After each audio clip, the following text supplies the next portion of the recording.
Hello friends, स्वागत है आपका अपने परिवार एमएस स्टडी पॉइंट में। तो दोस्तों, आज हमें पढ़ना है त्रिभुज के केंद्र के विषय में। इस त्रिभुज के केंद्र के अंतर्गत हमें पढ़ना क्या है। जैसा कि आप देख पा रहे हैं, त्रिभुज के केंद्र के अंतर्गत हमें चार चीजें पढ़नी है। गुरुत्व केंद्र या केंद्रक जिसे कहते हैं, इंग्लिश में इसको सेंट्रॉइड बोलते हैं। और दूसरी चीज हमें पढ़नी है अंतः केंद्र। अंतः केंद्र का मतलब होता है इन सेंटर, इंग्लिश में कहते हैं इसको इन सेंटर।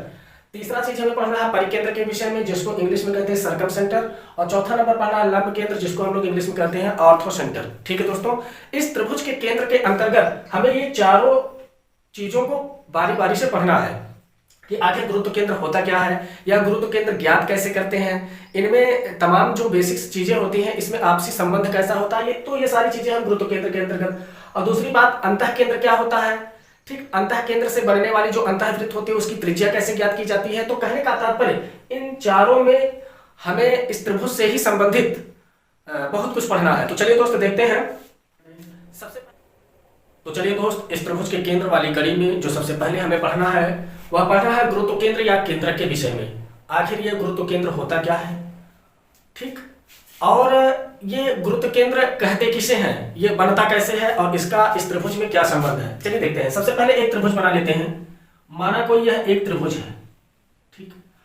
अब अगर आपको गुरुत्व केंद्र समझना है तो इसके पहले आपको माध्यिका के विषय में जानना पड़ेगा। क्या जानना पड़ेगा आपको? माध्यिका के विषय में, कि आखिर ये माध्यिका होता क्या है। ठीक, क्यों माध्यिका के विषय में जानना होगा? क्योंकि गुरुत्व केंद्र की परिभाषा होती है कि किसी भी त्रिभुज के माध्यिकाओं के कटान बिंदु को गुरुत्व केंद्र या केंद्रक कहते हैं। अब माध्यिकाओं का कटान बिंदु जो होता है वही गुरुत्व केंद्र होता है। लेकिन ये माध्यिका क्या होती है, चलिए इस माध्यिका के विषय में कुछ समझ लिया जाए।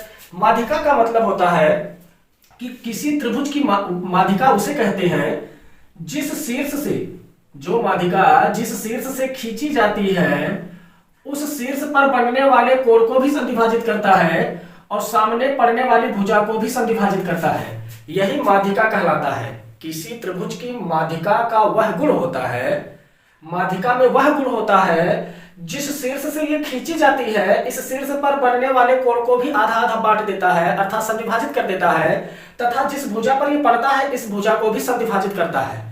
और साथ ही साथ यदि किसी त्रिभुज में एक माध्यिका खींची गई है तो इस त्रिभुज को दो बराबर क्षेत्रफलों में भी बांट देता है। यह माध्यिका का अपना विशेष गुण होता है और यही माध्यिका की परिभाषा हो जाती है।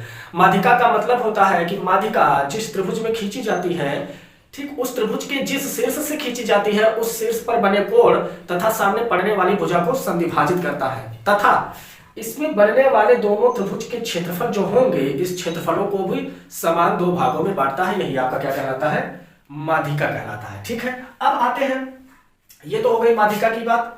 ठीक है, माध्यिका में कितने गुण पाए गए? शीर्ष के, जो शीर्ष का कोण जो होता है इसको भी दो भागों में बांटता है और सामने पड़ने वाली भुजा को भी क्या करता है?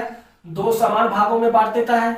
और इसका जो दो त्रिभुज का क्षेत्रफल बन रहा है इस क्षेत्रफल को भी दो समान भाग में क्या करता है? बांट देता है। ये माध्यिका से जुड़ी हुई तीन खास बातें हैं। कोण को भी संविभाजित करेगा, सामने पड़ने वाली भुजा को भी संविभाजित करेगा और त्रिभुज के क्षेत्रफल को भी संविभाजित कर डालेगा। अच्छा, अब हम आते हैं गुरुत्व केंद्र पर, या केंद्रक जिसको कहते हैं, गुरुत्व केंद्र। ठीक है, गुरुत्व केंद्र होगा, ये हो गया आपका गुरुत्व केंद्र। अब ये गुरुत्व केंद्र क्या होगा? अभी हमने आपको बताया था कि गुरुत्व केंद्र का मतलब होता है किसी त्रिभुज के माध्यिकाओं का कटान बिंदु। ये माध्यिका इसकी हो गई, एक माध्यिका ये हो गई और दूसरी माध्यिका ये हो गई। इन माध्यिकाओं का जो ये कटान बिंदु है, यही कटान बिंदु जो जी होगा, इसी को हम लोग क्या कहते हैं? केंद्रक कहते हैं या गुरुत्व केंद्र कहते हैं। बात समझ में आई क्या? किसी त्रिभुज के माध्यिकाओं का जो कटान बिंदु है, जहां पर तीनों माध्यिकाएं मिलती है, वही आपका क्या कहलाता है? गुरुत्व केंद्र कहलाता है या केंद्रक कहलाता है। ठीक है दोस्तों, यहां तक बातें समझ में आई। अच्छा, इस केंद्रक से जुड़ी हुई कुछ खास बातें। पहली बात यह है कि यह जो केंद्रक है, ठीक, यह केंद्रक या गुरुत्व केंद्रक जो है किसी भी माध्यिका को 2:1 के अनुपात में विभाजित करता है। जैसे ये आपका कोई एक त्रिभुज है, ठीक है, और यहां पर आपने खींच दिया क्या? माध्यिका। मान लेते हैं यही कहीं आपका क्या बन रहा है? गुरुत्व केंद्र बन रहा है। क्या बन रहा है? गुरुत्व केंद्र।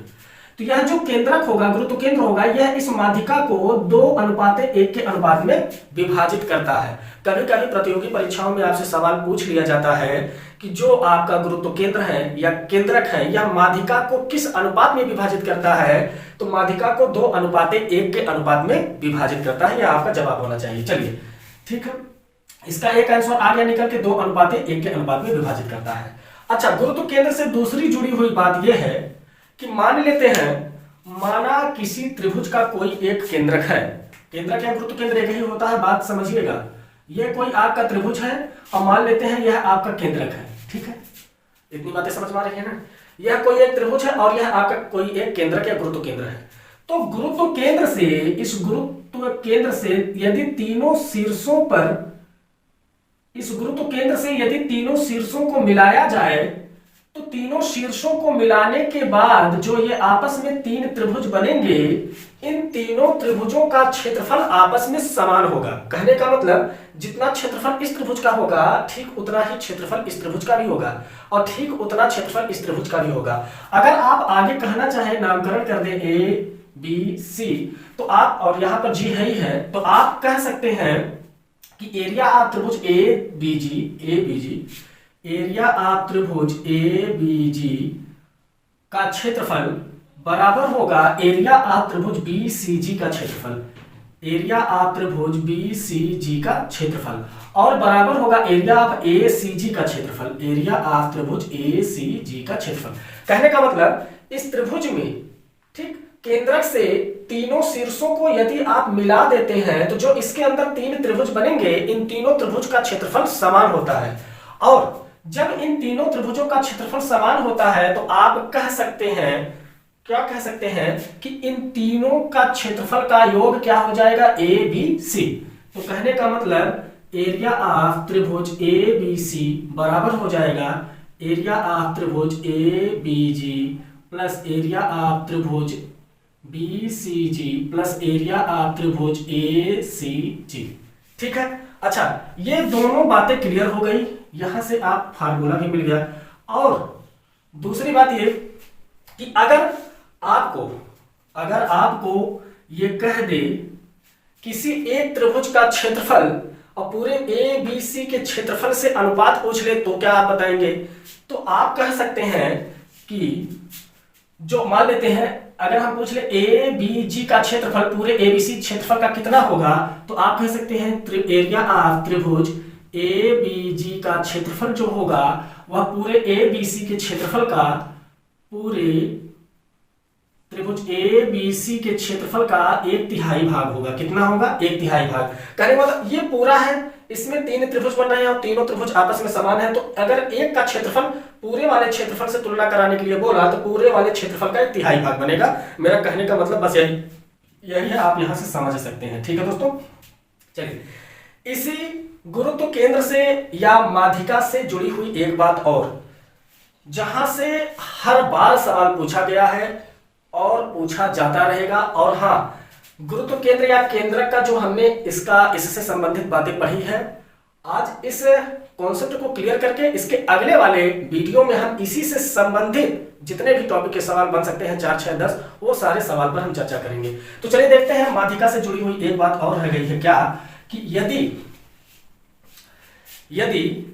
मान लेते हैं, यहां नामकरण कर देते हैं ए बी सी, और इसकी माध्यिका बी ई सी एफ और ए डी, इस प्रकार से हो, तो आपने देखा कि माध्यिका आपका ए डी बी ई और सी एफ है, और इस त्रिभुज की भुजा आपकी ए बी बी सी और ए सी है। तो अगर कभी आपसे पूछ लिया जाए, अगर कभी आपसे ये पूछ ले कि किसी त्रिभुज की भुजा और माध्यिका में संबंध क्या होता है, माध्यिका में संबंध क्या होता है, तो आप बताइएगा, जो भुजाओं के वर्गों का योग होता है, किसी त्रिभुज के तीनों भुजाओं के वर्गों का योग, अर्थात ए बी का स्क्वायर प्लस बी सी का स्क्वायर प्लस ए सी का स्क्वायर। आपने देखा कि त्रिभुज के तीनों भुजाओं के वर्गों का योग, तीनों भुजाओं के वर्गों का योग इसका 3 गुना होता है, बराबर इनकी माध्यिकाओं के वर्गों के योग के 4 गुने के बराबर होता है। माध्यिका क्या हो जाएगा आपका, ए डी का स्क्वायर और प्लस बी ई का स्क्वायर और प्लस CF का स्क्वायर इसका क्या हो जाएगा, 4 गुना हो जाएगा। इस बात को आप सदैव ध्यान में रखिएगा, क्योंकि यहां से सवाल कई प्रतियोगी परीक्षाओं में यहां से पूछा गया है। अच्छा हाँ, अब ये गुरुत्व केंद्र और माध्यिका से संबंधित जितनी बातें थी उन सभी बातों पर हम लोगों ने चर्चा कर लिया है। अब इसके अगले वाले वीडियो में इनसे बनने वाले हम सवालों पर चर्चा करेंगे। तो दोस्तों आई होप ये आज का टॉपिक आपको समझ में आया होगा। यदि नहीं समझ में आता वीडियो को एक बार दोबारा और देखिएगा। और हाँ, यदि आप हमारे चैनल पर नए हैं तो चैनल को लाइक, सब्सक्राइब और शेयर करना बिल्कुल ना भूलिएगा। इन्हीं बातों के साथ आपको धन्यवाद।